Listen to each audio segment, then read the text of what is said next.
Right after getting my private pilot's license, I began to work on getting my instrument rating, and as a part of that training, my instructors had me start flying instrument approaches.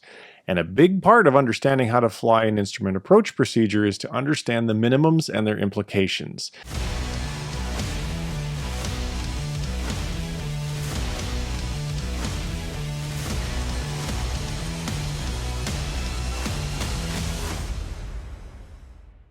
To help you better understand minimums, we're going to look at the minimums for the RNAV 28 left into the Boise Airport at Gowan Field.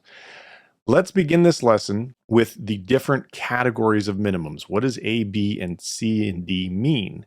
The four categories you see here on the left are for different types of aircraft and the different speeds they fly. For most of us general aviation pilots, we're going to be flying planes with an approach speed of 90 knots or less, and that's category A. However, as you progress through your career, chances are you're going to end up flying faster aircraft that will be in category B, C, or D. To determine the category your aircraft is in, you're going to need to know either the VREF speed from the pilot's operating handbook, or you can take 1.3 times the stall speed in the landing configuration. Now let's dive a little deeper into the minimums. In this first strip, we can see the acronym LPV, which stands for Localizer Performance with Vertical Guidance. And on the next strip, we have LNAV, VNAV, which stands for Lateral Navigation with Vertical Navigation. For each of these, we have a decision altitude of 3,160 feet and 3,267 feet MSL.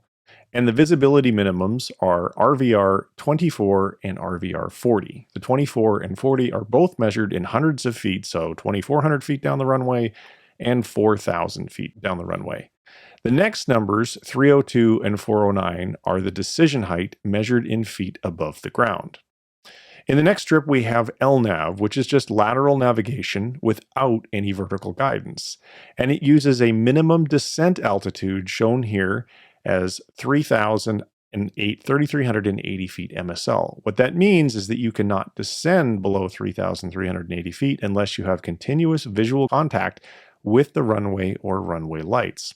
Just to the right of the RVR 24, you'll see the number 522, and this is the height above touchdown. Notice how the RVR for category A and B is lower than the RVR for category C and D. This is because faster aircraft need to have more visibility. The last strip is for circling minimums. These would be the minimums in use if you are approaching one runway with the intent to circle around to a different runway prior to touchdown.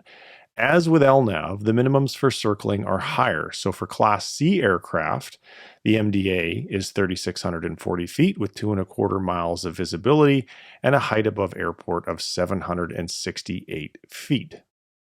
Now let's look at the ILS localizer runway 28 right into Boise Airport.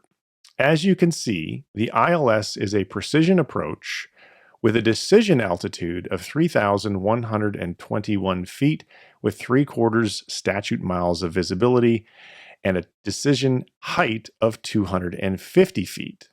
By the way, if you take the DA of 3121 and you subtract the touchdown zone elevation of 2,871 feet, and you can find that at the top of the approach plate, that's going to give you your decision height of 250 feet.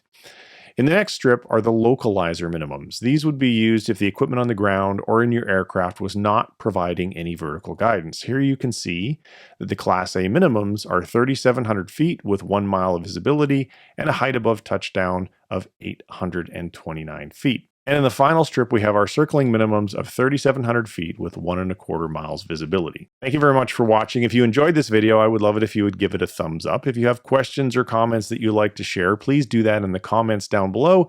And if this is your first time watching one of my videos and you'd like to see more, please consider subscribing here on YouTube. And you may also want to visit flywithtrent.com, because you can get email notifications of new videos as well as get access to my free email course on how to pick the very best flight school for you. See you in another video soon. Take care. Bye-bye.